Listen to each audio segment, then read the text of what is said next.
이 악순환에 들어가면 누구든 그렇게 될 수밖에 없다는 것을 이해하는 게 중요합니다. 내가 왜 이렇게 될 수밖에 없었는지, 내가 왜 이렇게 괴로울 수밖에 없는지를 잘 이해하고 그 원리를 잘 이해하고 행동 변화를 해야지, 나는 모자란 사람인데 내가 좀 더 나은 사람이 되기 위해서 무언가를 해나간다, 뭐 이런 식으로 생각하기에는 우리가 너무도 조금만 실패하면 또다시 자책하게 되고 이제 그렇게 되는 거죠.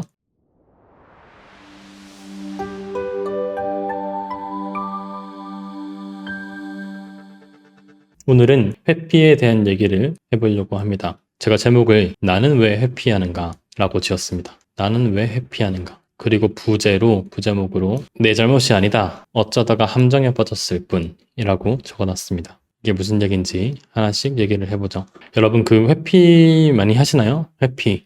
어떤 여러 가지 회피가 있을 수 있겠죠. 뭐 결정을 회피한 걸 수도 있고, 위험하고 무서운 것들을 회피하려고 하는 것일 수도 있고, 회피는 참 많은 사람들이 쉽게 하게 되는 대처 전략 중에 하나라고 생각합니다. 근데 이 회피가 내가 부족해서, 내가 멍청해서 뭐 발생하거나 그런 건 아니에요. 그런 건 아니고, 우리가 회피하게 되는 데에는 또 나름의 이유들이 있습니다. 그게 뭔지 한번 살펴보도록 하죠. 자, 그래서 그 회피를 이해하기 위해선 여러분, 배경이론, 오랜만에 그 심리학 얘기를 좀 하게 될 텐데 어렵지 않습니다. 여러분 다 아는 내용이고 충분히 들어봤던 내용들입니다. 그거를 먼저 한번 설명을 해보겠습니다. 여러분, 뭐 이런 거 파블로프의 개 이런 거 많이 봤죠? 그 강아지가 한 마리 있습니다. 강아지가 한 마리 있는데 이 강아지한테 이제 이렇게 사료를 주니까 이제 얘가 침을 흘리죠. 침을 흘리고 막 이제 헥헥헥 거리면서 사료를 먹으려고 합니다.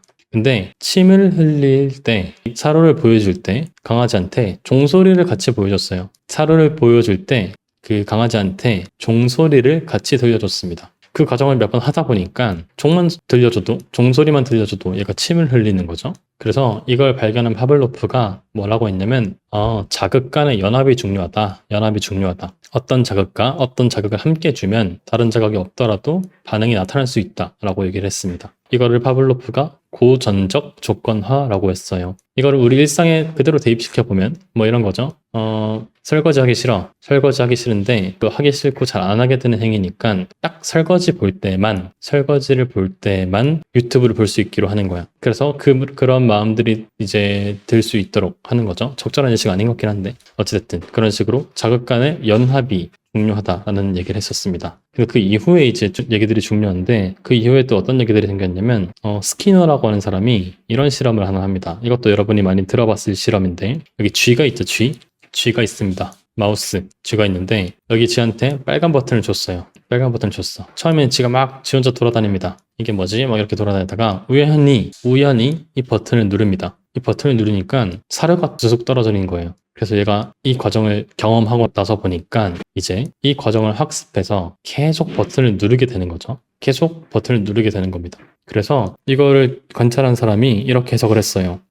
어떤 행동의 결과, 여기서는 쥐가 버튼을 눌렀을 때 그 결과가 얘가 원하는 걸 주니까 그 행동이 더 자주 일어나네, 이렇게 해석을 합니다. 그래서 이 과정을 정적 강화라고 표현을 했어요. 이해되죠? 가만히 있다가 뭔지 몰랐는데 버튼 누르니까 사료가 나오니까 쥐가 계속 누르는 거죠. 근데 이번에는 이걸 발견한 사람이 또 다른 실험을 합니다. 이번엔 쥐가 있고 또 버튼을 줬어. 쥐가 막 돌아다니다가 버튼을 딱 눌렀는데 전기 충격이 꽝 와가지고, 이번엔 버튼을 누르니까 전기 충격이 오니까 앞에서는 이렇게 이걸 잘 배워가지고 열심히 누르던 애가 전기 충격이 오니까 버튼을 안 누르게 되는 겁니다. 오히려 버튼을 누르는 행동의 빈도가 줄어든 거예요. 그래서 다시 이번에는 행동의 결과가 내가 원치 않는 걸 주니까, 원하지 않는 것을 주는 것이니까 그 행동의 빈도가 높아지는 게 아니고 낮아지네, 이런 사실을 발견합니다. 그래서 이번에는 행동의 결과가 내가 원치 않는 것을 주니까, 내가 원하지 않는 걸 줘버리니까 그 행동의 빈도가 낮아진다. 그래서 이 과정을 뭐라고 했냐면 정적 처벌이라고 했어요. 처벌한다, 정적 처벌이다, 이런 얘기를 합니다.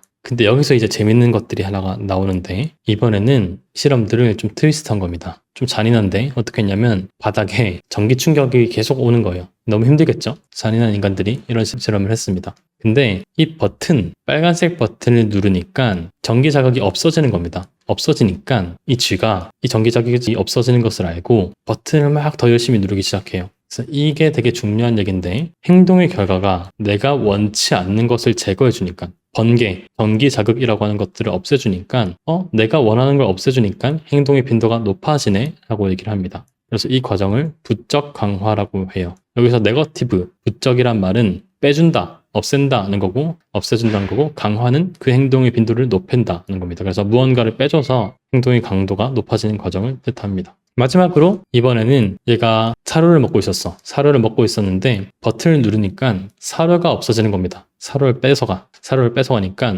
얘가 버튼을 누르는 행동이 줄어드는 거죠. 그래서 마지막 이 과정은 행동의 결과가 내가 원하는 것을 제거해주니까, 사료를 제거하니까 행동의 빈도가 낮아지네. 그래서 이거는 부적 처벌이구나, 이렇게 정의를 합니다. 그래서 이 네 가지 과정을 정의를 해요. 어떤 행동의 결과가 내가 원하는 것을 주면 정적 강화고, 그거는 그 행동이 강화된다, 많아진다. 반대로 내가 원치 않는 것을 제공한다. 어떤 행동을 했는데 그 행동이 내가 원치 않는 걸 제거한다고 하면 그거는 부적 강화라고 부르고, 역시나 그 행동의 빈도는 높아진다 라고 얘기를 했습니다. 한편 어떤 행동을 했는데 그 행동의 결과가 내가 원하는 걸 제거하면, 내가 원하는 걸 뺏어가니까 행동은 줄어들겠죠. 그래서 부적 처벌이라고 하고, 이 부적 처벌이 생기면 내 행동은 줄어듭니다. 마지막으로 내가 원치 않는 것, 어떤 행동을 했을 때 내가 원치 않는 것을 준다. 버튼을 눌렀는데 번개를 준다, 전기 자극을 준다라고 하면 그 행동은 이제 줄어들겠죠. 줄어들고 이 과정은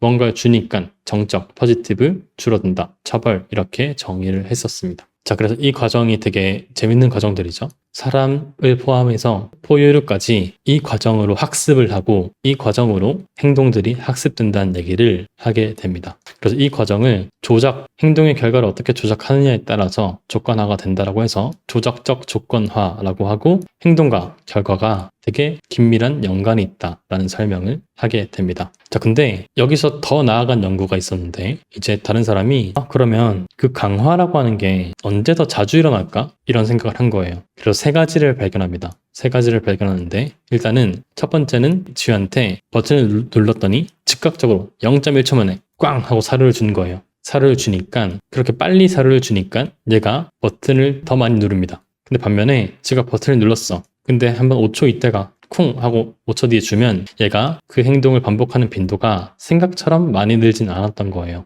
그래서 이 강화는 즉각적일 때 더 강하게 일어납니다. 이게 첫 번째. 강화가 더 자주 발생하는 첫 번째 요인은 즉각적이어야 된다라는 거고, 두 번째가 되게 얄궂은데, 지가 버튼을 눌렀는데 한 번 누르니까 사료를 주는 거예요. 근데 다음번 눌렀을 때는 사료를 안 주는 거야. 그래서 지가 뭐지 싶은 거죠. 뭐지 싶어서 또 막 누릅니다. 근데 또 주니까 또 사료를 먹고, 그 다음번에 눌렀는데 또 안 줘. 이런 식으로 그 결과가 보상이 임의적이면 미친 듯이 중독됩니다. 그래서 강화는 임의적일 때 더 강하다는 것도 발견해요. 마지막으로 지가 버튼을 눌렀는데 쥐 사료가 아니라 강아지 사료를 주는 거예요. 그럼 쥐가 원하는 게 아니죠. 그게 아무리 어떤 물질을 주고 그한테 보상을 했을지언정 원하는 게 아닙니다. 그런 경우에는 그 행동이 강화가 잘 일어나지 않아요. 그래서 강화는 자연스러울 때, 개연성이 확실할 때 더 강하다라고 결론을 내립니다. 그래서 행동의 결과에 따라서 우리의 행동이 얼마나 더 자주 일어날지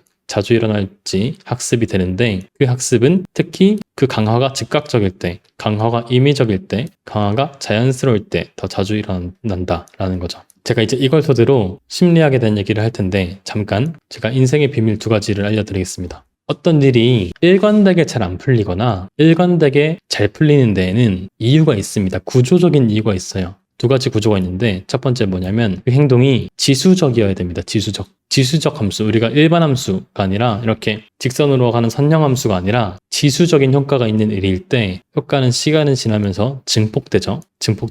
그래서 제가 여기 밑에 팁이라고 적어놨는데, 내가 어떤 행동을 할 때, 혹은 미래를 설계할 때, 내가 어떤 학습을 할 때, 공부를 할 때, 커리어를 쌓을 때, 이게 지금은 미약할지언정 이런 것들을 반복하다 보면 지수적 효과가 있는 건지, 아니면 나는 맨날 똑같이 8시간 해서 8시간으로 뭔가 아웃풋을 내는데 그저 그것만 반복하는 구조의 일을 하고 있는 것인지, 이거를 잘 고민해 보면 내가 얼마나 더 빠르게 무언가들을 얻을 수 있고 성장할 수 있는지를 우리가 가늠해 볼 수 있습니다. 그래서 어떤 일이든 간에 지수적인 일들, 지수적 성격이 있는 일들을 하는 게 아주 중요하고, 그게 중요한 이유는 시간이 지나면서 옥리가 쌓이면서 효과가 아주 증폭된다는 거죠. 두 번째는 피드백 고리가 있는 활동들. 피드백 고리가 있는 활동들은 역시나 마찬가지로 시간이 지나면 효과는 증폭되겠죠. 계속 하면 할수록 더 하게 되는 이런 효과가 있는 건데, 이 관점에서 이제 나는 왜 회피를 되풀이하는지, 내가 왜 맨날 회피하고 침대에 누워있고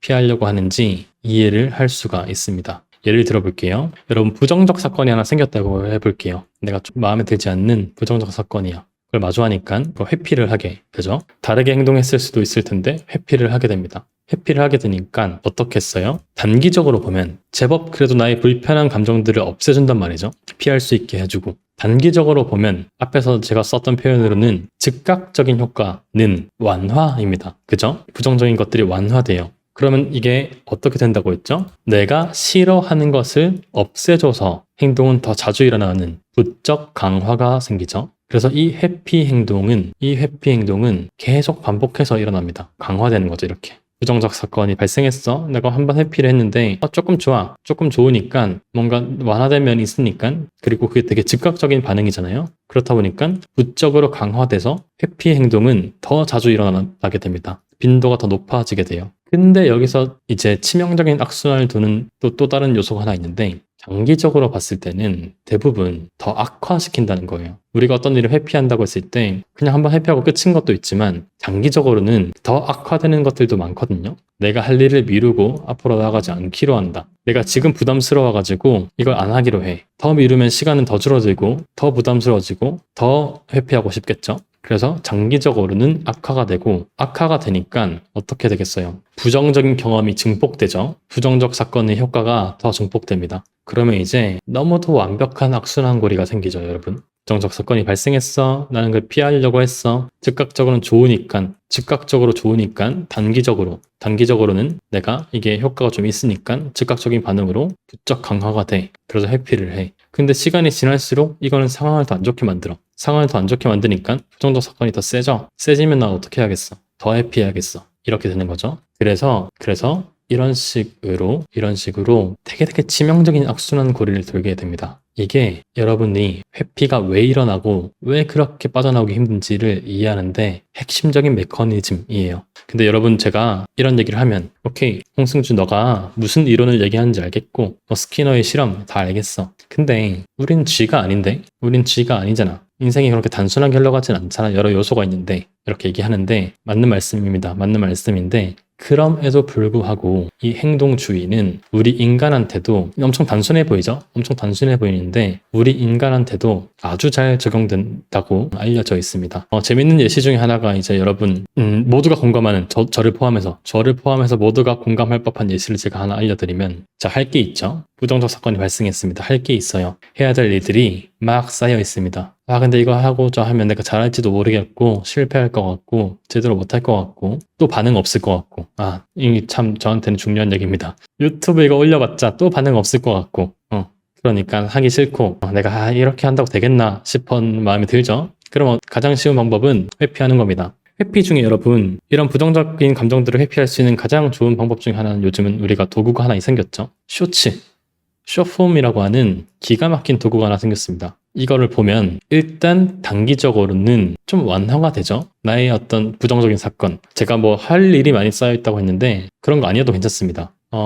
어떤 지루해, 스트레스를 받아, 답답해, 고민거리가 깊어, 그 모든 것들 다 부정적 사건이잖아요. 그런 사건들을 피하기 위해서 아주 손쉽게, 정말 하기가 쉽죠. 쇼츠를 딱 열고 몇 번 엄지를 움직입니다. 그러다 보면 내가 원하는 것들이 보이고, 그러면서 이렇게 내가 싫어하는 감정들을 좀 피할 수 있게 되죠. 회피할 수 있게 되니까 요거는 부적으로 강화가 됩니다. 부적으로 강화가 된단 말은 나의 힘듦, 나의 어떤 부정적인 사건들을 제거해주는 기 때문에 이 행동이 강화가 되는 거죠. 그래서 이렇게 강화가 되는데, 장기적으로는 여러분 할 거 안 하고 더 쌓여가면 회피가 더 심해지겠죠. 그래서 장기적으로는 이렇게 부정적인 경험이 더 증폭됩니다. 할 거는 더 쌓여만 가고, 그러면 더 쉽게 회피하고, 그리고 그러면 또 지금은 좋지만 앞으로는 더 악화되고, 이렇게 되는 거죠. 근데 숏폼이 여러분 진짜 기가 막히게 만든 작품인 게, 숏폼은 여러분 강화를 하기 위한 모든 요소들을 다 갖추고 있습니다.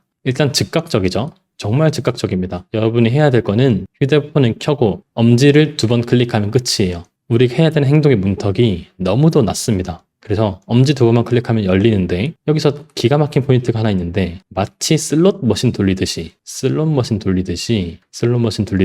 엄지를 몇 번 하면 내가 원하는 게 나왔다가 또 원하는 게 안 나왔다가 또 몇 번 더 돌리다 보면 또 내가 원하는 게 나오죠. 이 결과에 대한 보상이 너무도 임의적이에요. 슬롯 머신이랑 똑같습니다. 임의적이고 그리고 쇼츠에서는 내가 원하는 주제들을 주죠. 알고리즘이 나의 관심사, 내가 정말 원하는 것, 그게 심지어 커리어일지언정 내가 원하는 것을 줍니다. 나한테는 너무도 자연스러운 강화죠. 여러분 이거 숏폼을 만든 사람이 이 행동주의 심리학을 아주 치밀하게 생각해서 만들었다는 사실을 알고 계신가요? 의도적으로 여러분들을 중독시키기 위해서 만든 게 기가 막힌 결과물인 겁니다. 어찌됐든 그래서 우리가 쥐가 아니라고 생각하지만 우리가 정말 실험실 쥐처럼 지하철을 타면 모든 사람들이 이 부적 강화의 알고리즘에 끌어들어가지고 이 중독에서 빠져나오지 못하고 있죠. 그래서 우리는 쥐가 아닌 것 같지만 우리는 이런 부적 강화 행동주의 이론에 따라서 우리가 이제 회피를 되풀이하고 있다라고 얘기를 해볼 수 있겠습니다.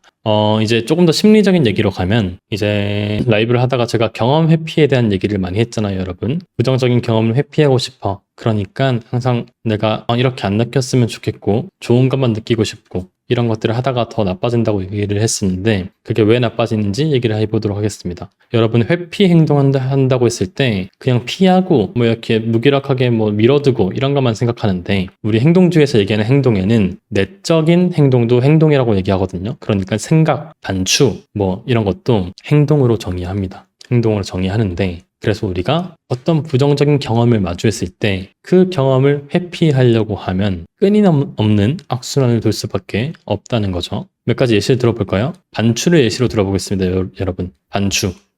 자, 직장을 다니다가 팀장님이 어느 날 저를 엄청 괴롭힌 겁니다. 뭐 불합리하게 엄청 소리 지르고 큰 이벤트가 하나 있었어. 그랬더니 이제 집에 가가지고 하루 종일 이 생각만 하죠. 왜 그랬지? 어떻게 하면 안 그럴 수 있지? 왜 나한테 이런 일들이 발생했지? 반추에 빠지게 됩니다. 반추에 빠지게 되는데 이게 제가 반추 강의에서도 얘기한 것처럼 반추는 스스로 느끼기에는 되게 문제 해결을 하고 있다고 느끼거든요. 정답을 찾고 있다고. 그래서 반추에 빠져가지고 이렇게 하다 보면 내가 답을 찾을 수 있을 거야 이렇게 생각하면서 통제감을 가질 수 있겠죠. 그래서 좀 그 부정적인 감정들을 피할 수가 있어요. 피할 수가 있어서 부적으로 강화가 되겠죠. 단기적으로는. 근데 반추는 사실은 문제 해결이 아니라 부정적인 감정만 계속 악화시킨다고 했죠. 그래서 장기적으로 지연된 효과는 계속 감정이 더 커집니다. 부정적인 감정만 크게 만들고 자아에 대한 과도한 몰두, 스스로에 대해서 과도하게 집중하도록 만들면서 이제 부정적인 경험이 더 커지는 거죠.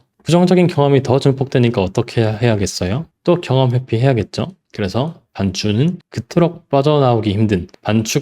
빠져나오기 힘든 이유는 이런 악순환을 돌기 때문입니다. 다른 예시도 제가 많이 듣는 예시가 있죠. 공황장애도 마찬가지입니다. 설명해 볼까요? 부정적인 경험을 했습니다. 부정적인 경험을 했어. 뭐 심장이 갑자기 너무 두근거려가지고 이 경험을 피하려고 왜 이러지? 이렇게 하면 안 돼. 이렇게 느끼면 안 돼. 지금 여기 좀 빠져나가야겠어. 혹은 가슴이 그만 뛰어야 돼. 이런 노력들을 합니다. 그러면 단기적으로는 내가 어떤 그런 것들이 억누르고 이완시킬 수 있고 하는 것처럼 보이죠. 그리고 뭐 통제감을 가질 수 있는 것처럼 보이기도 하고요. 그래서 어떤 통제감이 상실된 그런 것들로부터 조금은 완화되는 경험을 하게 되고 그러다 보니까 내가 싫어하는 것들, 내가 안 좋아하는 경험들을 좀 없애주는 것 같아서 부적으로 강화가 됩니다. 근데 장기적으로 봤을 때는 그렇게 할수록 더더욱이 내 신체 감각에 대해서 과도하게 집중을 하게 되죠. 과도하게 집중하게 되니까 부정적인 경험은 더 증폭됩니다. 더 증폭되고 나는 다시 한번 그거를 피하려고 경험 회피하려고 문제 해결을 하지만 그게 단기적으로는 도움된 것 같지만 계속 자극을 하면서 공황이 발생할 수 있는 거죠. 그래서 이 악순환의 사이클을 이해하고 잘 벗어나는 게 중요하겠습니다. 근데 항상 이런 반추든 뭐든 간에 이런 악순환에 빠지신 분들이 제 얘기를 해보면 자책을 정말 많이 하거든요.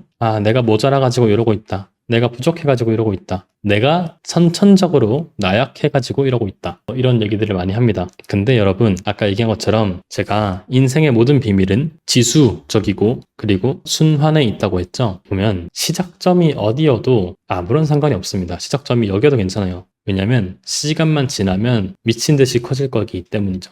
그래서 여러분이 뭐 나약해서 그런 게 아니라 여러분이 모자라서 그런 게 아니라 이 악순환에 들어가게 되면 누구든 시간이 지나면 이렇게 가버립니다. 그죠? 그래서 내가 뭐 나약하다. 그래서 그런 큰 문제가 생겼다고 하는 게 아니라 이 악순환에 들어가면 누구든 그렇게 될 수밖에 없다는 것을 이해하는 게 중요합니다. 내가 왜 이렇게 될 수밖에 없었는지, 내가 왜 이렇게 괴로울 수밖에 없는지를 잘 이해하고 그 원리를 잘 이해하고 행동 변화를 해야지 나는 모자란 사람인데 내가 좀 더 나은 사람이 되기 위해서 무언가를 해나간다. 뭐 이런 식으로 생각하기에는 우리가 너무도 조금만 실패하면 또다시 자책하게 되고 이제 그렇게 되는 거죠. 그래서 실험실의 쥐는 여러분이 그렇게 안 볼 거잖아요. 실험실의 쥐는 쥐가 저렇게 하니까 뭐 버튼을 자주 누르네. 이렇게 하니까 버튼을 안 누르네. 아주 객관적으로 관찰하고 현상을 분석한단 말이죠. 그죠? 여러분이랑 저랑 이런 심리학 실험실을 운영하면서 이걸 관찰하고 토론하면 아주 객관적으로 현상을 설명하고 이론적으로 해석하려고 노력할 겁니다. 이 정확하게 동일한 과정을 여러분이 디스턴싱해서 스스로한테 하는 거예요. 스스로와 거리를 두고 내 행동에 지금 어떤 원리가 적용해서 내가 이런 것들을 하고 있는지를 알아차리고 관찰하고 피하려고 하지 않고 가까이서 바라보면서 내가 마치 나 자신을 다른 사람 바라보듯이 바라보고 분석하기로 하는 거죠. 이 과정을 여러분이 디스턴싱해서 자기 객관화, 스스로를 객관적으로 바라보는 작업들이 아주 중요하겠습니다. 그리고 내 잘못이 아니다라고 제가 얘기하는 어떤 이유 중에 또 하나는 이런 일들을 만드는 대부분의 그 첫 번째 트리거, 부정적 경험들은 내가 만든 게 아닐 때가 많습니다. 그죠, 여러분? 제가 이거 여러분을 위로하려고 하는 얘기가 아니고 우울증을 유발하는 스트레스 사건이라고 있거든요. 라이프타임 스트레스 이벤트인가? 그런 개념이 있는데 그런 트리거들이 그 우울증을 유발하는 트리거들이 좀 이렇게 그룹화되어서 있다는 거죠. 근데 그런 것들이 거진 내가 만든 게 아닐 때가 많습니다. 뭐 이별일 수도 있고 해고일 수도 있고 부모님의 죽음, 자녀의 죽음 뭐 이런 것들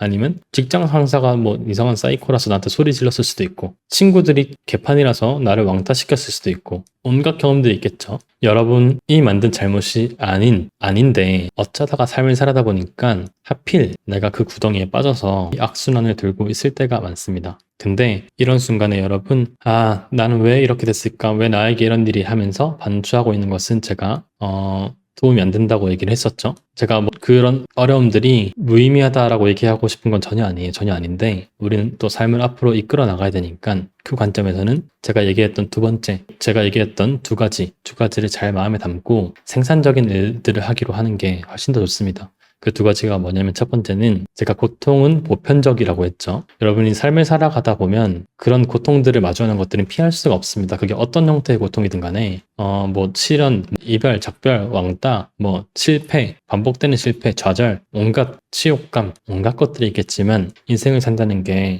늘 그런 면들이 있어서 내가 그런 것들을 안 겪고 살 수는 없어요. 삶을 살아가다 보면 꼭 한두 번씩은 치명적인 일들을 겪기 마련입니다. 근데 뭐 사람들 보면 안 그런 것 같죠? 나만 괴로운 것 같고 인스타 보면 다들 너무 행복해 보이고 근데 제가 말씀드린 것처럼 그렇지 않다. 그들도 다 나름의 어떤 고통들, 괴로움들이 있고 깊게 얘기해보면 저마다 어떤 슬픔들이 있다 얘기했었습니다. 그래서 인간으로 살아간다는 것은 일정 부분 고통을 수반할 수밖에 없다는 점을 우리가 이해하고 받아들이는 게 중요하다고 얘기를 했었습니다. 하지만 그럼에도 불구하고 제가 변화는 나의 책임이라고 했었죠. 그런 일들이 나한테 벌어진 것, 번개가 쳐가지고 나의 곳간이 무너진 것은 너무도 안타까운 일이고 내 책임은 아니죠. 그리고 그거에 대해서 누군가 비난하는 것도 옳지 못합니다. 하지만 그럼에도 불구하고 곳간을 왜 다시 수리하지 않는지 망가진 곳간을 수리하는 책임은 나 스스로한테 있는 겁니다. 이 책임은 제가 누누이 얘기하지만 치료자가 해주는 것도 아니고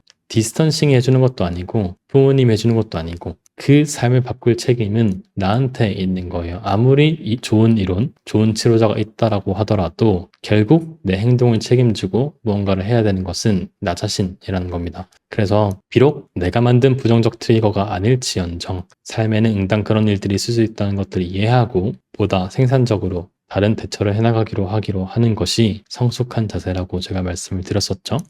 다른 대처라는 게 뭐냐라고 하면 결국은 디스턴싱에서 얘기하는 인증동치에서 얘기하는 세 가지입니다. 거리를 두고 스스로를 바라보고 온전히 수용하고 경험하고 내가 원하는 선택을 해나가기로 하는 것. 걔 중에서 여러분 그 중에서 이 사이클, 이 악순환 사이클을 보면 여러분 이 악순환 사이클 어디를 깰 수 있을 것 같나요? 첫 번째는 여기를 깰 수 있겠죠. 회피를 안 하고 경험 회피를 안 하는 것입니다. 제가 이 작업을 지난 라이브 동안 이거에 대한 얘기를 엄청 했죠. 경험 회피를 하지 않는 것, 생각을 그냥 심리적 사건으로 바라보고 다루는 법, 감정을 그렇게 다루고 바라보는 법을 얘기를 엄청 했었습니다. 그래서 이 악순환을 깨려고 하면 일단 경험 회피하지 않고 기꺼이 수용하는 작업들이 이제 중요하다라고 할 수 있겠죠. 그리고 저희가 한 번도 다루지 않았던 건 뭐냐면 이 부분, 행동 파트입니다. 정확하게는 요쯤 있겠죠.